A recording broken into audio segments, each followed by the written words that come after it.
ആകാശഭൂമി കതിപതിയായ അല്ലാഹുവിൻ്റെ ഖുദ്റത്തിനാലെ ഇബ്രാഹിം എന്ന നബിയോടൊരാജ്ഞ, ഇസ്മായിലാകും പൊന്മോനെ അറുക്കാൻ.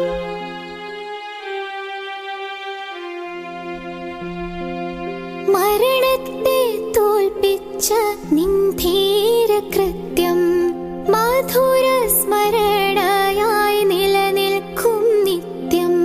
മനസ്സിൻ്റെ ഉള്ളിൽ ജ്വലിക്കും ശരിക്കും, മനുഷ്യന്റെ വംശം മരിക്കും വരെ.